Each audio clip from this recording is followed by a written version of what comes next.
Good morning, my name is Josh from CyclonesOZ, and here I am at the Giles weather station in Central Australia, about 120 kilometres away from the West Australia Northern Territory border.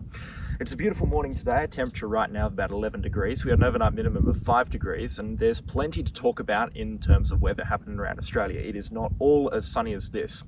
We have had that rain band move over northern Queensland. That delivered rainfall accumulations between 20 to 40 millimetres across much of far north Queensland, through the Cape York Peninsula and then down into the central Queensland regions. Rainfall accumulations topped out at around that 45 to 50 millimetre mark, so there was nothing serious to report on there, and that cloud band, as you can see on the satellite imagery, is now moving well offshore. There's no shortage of rainfall as well into the southwest corner of Western Australia, where I'm running away from at this point in time, not literally, but there's another cold front moving through there and plenty of rainfall moving through, with a further 25 millimetres expected this morning, clearing later on today with a few showers moving through much later on. This rain band is extending as far north as Geraldton and Kalbarri, and there's going to be some healthy falls up into those regions as well. Rainfall accumulations will sort of be between that 10 to 25 millimetre mark around the wheatbelt regions, with heavier falls between 25 to 50 millimetres expected around the southwest coastal regions. Perth is looking at probably about another 30 or 35 millimetres at an absolute higher end on top of what has already fallen, which at this point in time has just been a couple of drops here and there.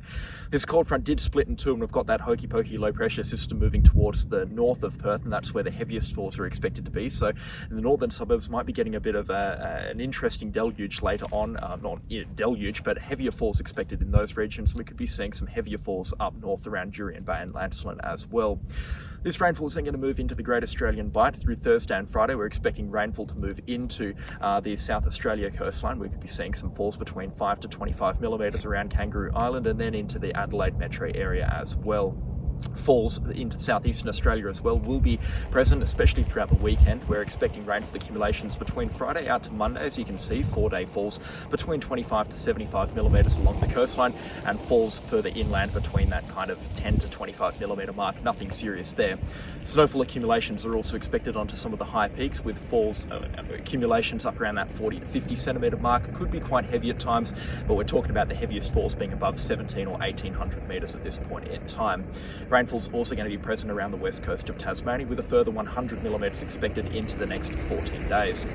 There'll be some good rainfall accumulations up into far north Queensland as well. That southeasterly flow still continuing up there, and we could be talking about rainfall accumulations up around the 250 millimetre mark for parts of the Cassowary coast and into the Daintree rainforest as well.